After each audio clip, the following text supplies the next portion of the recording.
You're watching this because you're wondering if you can actually eat carbs and lose weight. And I don't blame you. The nutrition and health industry have done a fantastic job at confusing everyone, from clients but also coaches, about the real reasons why people lose weight, drop fat, and what are the real culprits of weight gain. Is it all carbs or processed foods or calories in general? Today I'm setting the record straight on the relationship between carbs, insulin, and weight gain. Let's dive in. Here's how some people, usually those with vested interests in low carb diets, they're also usually louder than everyone else, say that weight gain happens. You eat carbohydrates either by themselves or within meals, and it increases the production of insulin by your pancreas. Insulin is the storage hormone. It's released in response to carbohydrates to help regulate your blood glucose levels in response to eating. Here's the line of thinking. The thought is that since insulin inhibits the breakdown of stored fats through a process called lipolysis, which is essentially the breakdown of fats for energy, but it also promotes fat storage in a process called lipogenesis. Think about that like fat creation. This is the predominant way that people gain weight.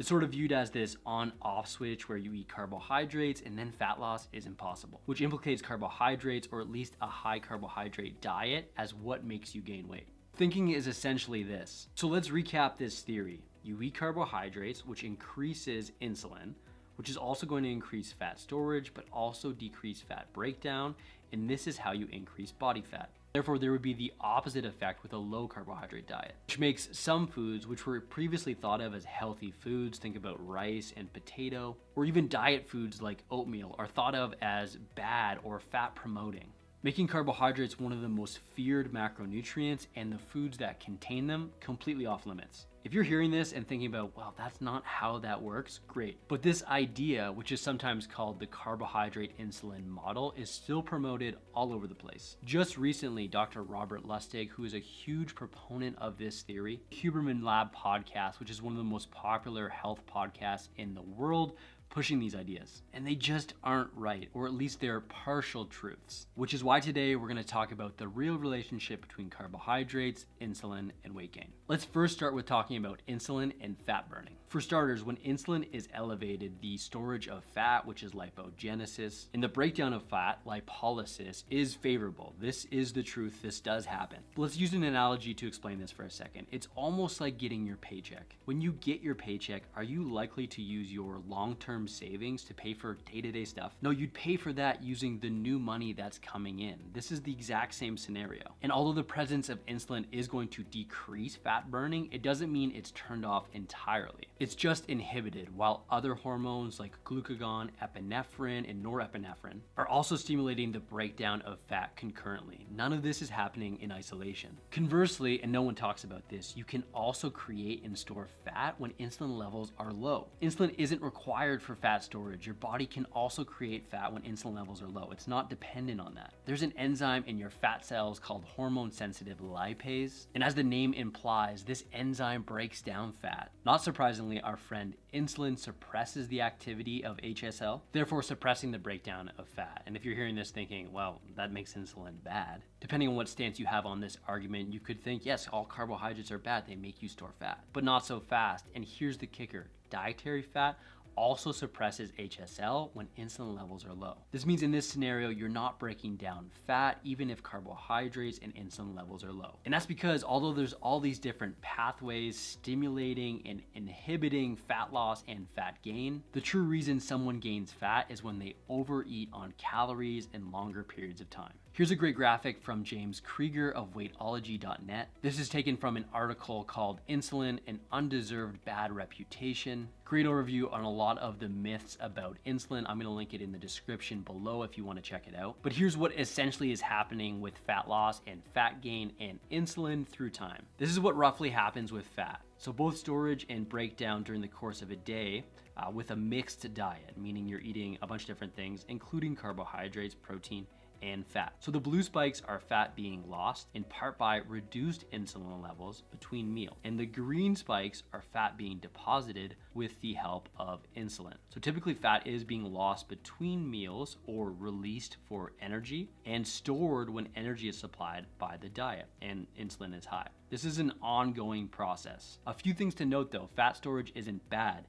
It's a necessary part of the energy regulation process. But you only gain true fat, meaning that there's more fat being stored than broken down for energy, when the amount of energy coming in is greater than the amount being burned over the course of the day. So it isn't the ups and downs that matter, it's the net change between them, regardless of what happens with insulin. This is the more nuanced process that is often overlooked by the low carb proponents because it doesn't fit their narrative. But that doesn't mean that prolonged periods of high insulin are good or that it doesn't matter. But the normal rise and fall of insulin around meals isn't the reason why someone gains fat or can't get leaner over longer periods of time. And this just makes sense, right? There are entire populations of people that eat a high carbohydrate diet and stay lean. One example is the traditional Okinawans from Japan. Their traditional diet is almost entirely carbohydrate, containing carbohydrate-rich foods like sweet potato, okra, pumpkin, rice, wheat, noodles, and many soy-based foods. It's essentially high carb and low fat. The reason why a population of people like the Okinawans don't have high levels of obesity has nothing to do with insulin. It's because in general, it's tough to overeat those foods and keeps this population of people within energy balance. Again, not insulin related, but high carbohydrate diets can cause weight loss or weight maintenance under the right conditions. And this isn't weight loss related, but we also see similar arguments with other fad diets like the carnivore diet. People eating entirely meat and nothing else other than animal products under the premise that plant-based foods are toxic and they should be avoided. But there are entire populations of people that eat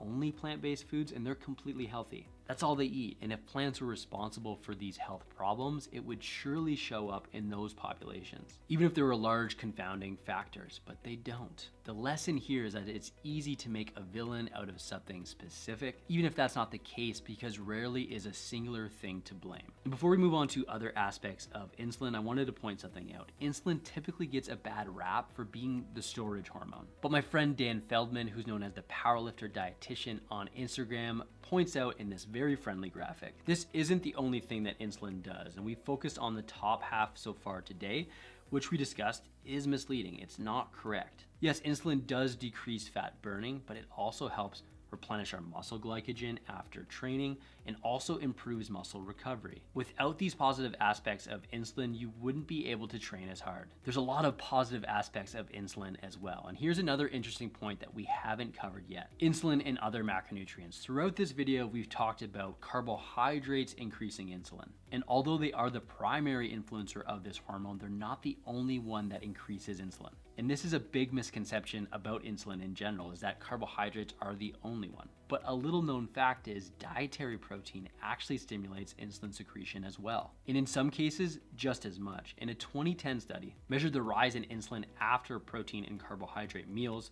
They took two meals that were both 675 calories. One contained 21 grams of protein and 125 grams of carbohydrate. The other, with 75 grams of protein and 75 grams of carbohydrate, showed that the insulin response was actually higher in the higher protein, lower carbohydrate meal. That's right, actually higher. It wasn't statistically significant, but protein can increase insulin secretion just as much. And actually, in most forms of research, whey protein has been shown to be the most insulinogenic, meaning it increases the most. And as you know, whey protein is super low carbohydrate. As we start to talk about protein and carbohydrate though, you might start to think about some of the differences between these two macronutrients, mainly the difference between appetite and metabolism. Because many proponents of the carbohydrate insulin model think that the impact that insulin has on appetite and metabolism, actually increasing your metabolism, makes it superior. But is that true? Let's talk about the relationship between insulin and metabolism and appetite. The thought is higher insulin levels, the more you'll want to eat and the less calories you'll burn. And because higher insulin levels are telling your body or signaling to your body to store some of those fatty acids, your body will sense the low amounts of circulating blood glucose and fatty acids and make you more hungry. But typically overweight people have higher levels of circulating blood glucose as well as blood fatty acids, so that theory doesn't really check out. Plus, just like we saw with hormone-sensitive lipase and fat storage, hunger isn't determined by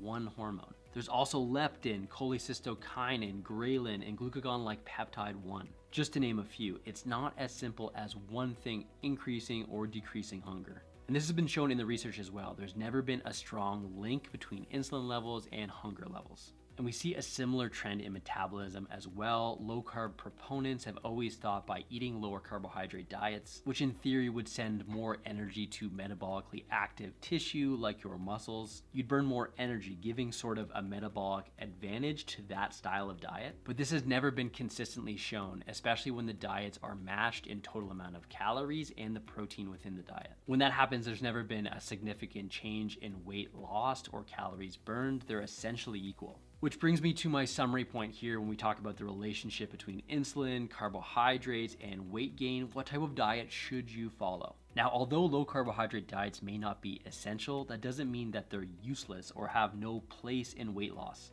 In some cases, you may find yourself feeling better and finding a low carbohydrate diet is easier to stick to, and therefore you're getting results. That's great, and you should stick with it. But the issue here is that the mechanism, it's not insulin related. If you're considering between a low carbohydrate or a high carbohydrate diet, this really comes down to personal preference, what you like eating, and what's easier for you to stick to. Within those two types of diets, there's still better or worse versions of the dieting style. If you ask someone what type of food they should avoid, they'll probably say all that high sugar problem food, like cake, pizza, donuts, chocolate, and candy. And with the exception of candy, those aren't high carb foods. They're high carb and high fat foods. Foods that are ultra processed and super palatable, meaning they're easy to eat. And that may be the real difference maker here. It's my personal belief, but this is also validated in the scientific literature. There's no real benefit to going low carbohydrate, but that doesn't mean you shouldn't limit added sugar and avoid ultra processed foods when possible. That's what's going to improve your overall health and body composition regardless of what's going on with carbohydrates and insulin. As great as all those tips are, if you're really serious about starting a nutrition coaching business, the next thing I'm going to have you do, check out this video I've linked up right here. Today we broke down a bunch of myths about carbohydrates, insulin, and weight gain. Let's stay on that trend for a second and discuss if there is anything good about the carnivore diet. You're going to learn more about that in the video right here, so see you in the next video.